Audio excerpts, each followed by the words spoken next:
Hoy leemos el Evangelio según San Mateo, capítulo 14, versículos del 13 al 21.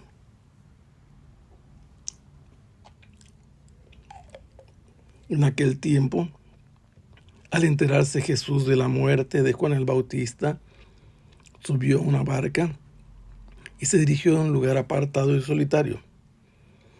Al saberlo, la gente lo siguió por tierra desde los pueblos. Cuando Jesús desembarcó, vio a aquella muchedumbre, se compadeció de ella y curó a los enfermos. Como ya se hacía tarde, se acercaron sus discípulos a decirle: estamos en despoblado y comienza a oscurecer. Despide a la gente para que vayan a los caseríos y compren algo de comer. Pero Jesús les replicó: no hace falta que vayan, denles ustedes de comer. Ellos le contestaron: no tenemos aquí más que 5 panes y 2 pescados. Él les dijo: tráiganmelos. Luego mandó que la gente se sentara sobre el pasto. Tomó los 5 panes y los 2 pescados y mirando al cielo pronunció una bendición. Partió los panes y se los dio a los discípulos para que los distribuyeran a la gente. Todos comieron hasta saciarse y con los pedazos que habían sobrado se llenaron 12 canastos. Los que comieron eran unos 5,000 hombres, sin contar a las mujeres y a los niños. El evangelista San Marcos nos presenta de un modo parecido el relato de la multiplicación de los panes. El evangelista San Lucas también tiene ciertas coincidencias y San Juan habla del mismo relato, pero en un modo más extenso.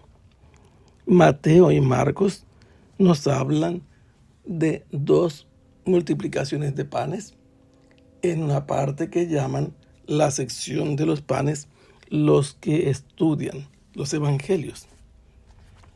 Hoy leemos esta multiplicación de panes que tuvo cumplimiento después de que Jesús había ido a visitar su patria, según el evangelista San Mateo, y la gente se preguntaba de dónde provenía la sabiduría y los poderes de hacer milagros de Jesús. Y Jesús respondió que un profeta solo puede ser despreciado por sus parientes, por los de su patria. Y así le respondió que esto era porque Jesús estaba actuando como profeta. Después de esto se nos habla de que las noticias de la actividad misionera de Jesús en Galilea habían llegado hasta el palacio de Herodes, y éste conversaba con sus cortesanos expresando lo que pensaba respecto a Jesús, que se trataba del Bautista que había resucitado, y por eso actuaba con poderes extraordinarios, fuerzas milagrosas. Luego se nos relató la manera en que Herodes había aprisionado a Juan y lo tenía encadenado en la cárcel de Maqueronte, como un día que Herodes cumplía años, en la celebración danzó la hija de Herodías, y esto le gustó tanto a Herodes que le prometió a la muchacha darle lo que le pidiera con un juramento. Y ella le pidió que le diera la cabeza de Juan el Bautista después de escuchar el consejo de su madre Herodías. Vinieron los discípulos de Juan, que tenían acceso a la cárcel para hablar con su maestro, y esta vez ya no pudieron hablar. Tuvieron que llevarse el cadáver de Juan el Bautista y le dieron sepultura. Enseguida se nos cuenta de que Jesús recibió la noticia de que Juan había sido encarcelado y había muerto, y Jesús se retira de allí. Se va hacia un lugar solitario, apartado, pero la gente nota que Jesús se ha embarcado. Toda la ribera del lago de Galilea está prácticamente decorada de colinas, pequeñas montañas y algunas poblaciones en torno al lago que identifican perfectamente la barca en que Jesús viaja y caminando, como era costumbre de ellos, subiendo y bajando las pequeñas colinas, se anticiparon a Jesús en la dirección que había tomado la embarcación en que él viajaba. Ellos llegaron antes, posiblemente porque la barca en que viajaba Jesús iba también más lentamente navegando. Cuando Jesús llegó al sitio que desembarcó, se encontró con aquella multitud que había venido siguiéndolo desde los poblados vecinos, y al verlos sintió compasión por ellos. Y la muestra de la compasión que él sintió por ellos nos la presenta Jesús curando a los enfermos, dándoles la salud. Estuvo atendiéndolos y se nos da una información que solamente presenta San Mateo. Se estaba haciendo tarde, estaba cayendo la noche y los discípulos quieren presentarle a Jesús que también ellos tienen iniciativas y cuidados, que conviene hacerle sugerencias a veces a su maestro, y le dicen a Jesús: estamos en despoblado, empieza a oscurecer, despide a la gente para que ellos vayan a los caseríos y compren algo de comer. Esa es la propuesta de los discípulos, como para hacer notar a su maestro que también tenían interés en las demás personas. Pero la respuesta del maestro fue: no hace falta que vayan, denles ustedes de comer. Y al escuchar estas dos frases en los labios de Jesús, los discípulos reaccionaron. ¿Y qué le dijeron a Jesús? No tenemos aquí más que 5 panes y 2 pescados.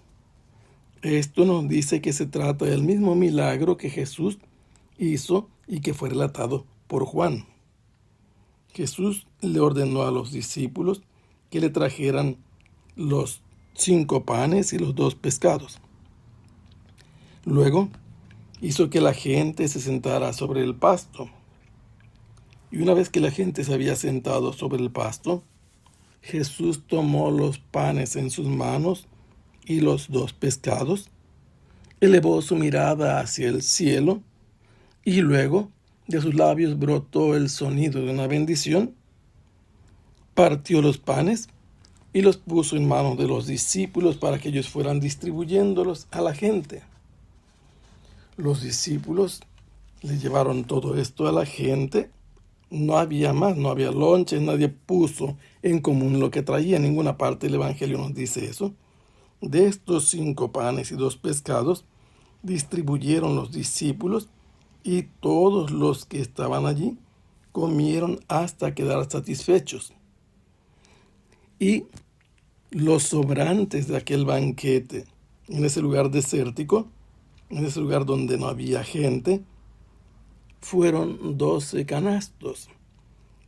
La palabra del texto hebreo que usa la palabra canastos no corresponde exactamente a la palabra griega. Acá esta palabra griega nos dice que son unos canastos parecidos a los que nosotros usamos. En otras partes se habla de canastos de tipo esférico, pero estos son canastos normales. Estos 12 canastos recuerdan que quienes recogieron los sobrantes son los 12 discípulos de Jesús y que le está dando una enseñanza. Los que se alimentaron con estos panes y con estos pescados de manera milagrosa que fueron multiplicados fueron unos 5,000 hombres, sin contar a las mujeres y a los niños. ¿De dónde se saca esta cuenta, este número, con cierta precisión? San Marcos nos dice que Jesús hizo que se sentaran en grupos de 50 y de 100. Y así es muy fácil contabilizar. Viendo los grupos, cuentas los grupos y no se requiere mucha ciencia. ¿Por qué dice sin contar mujeres y niños? Porque normalmente en las caravanas y en este tipo de grupos, las mujeres normalmente se sentaban con los niños y separadas de los varones. Que el Señor los bendiga. Hasta pronto. Sea alabado el Santísimo Sacramento.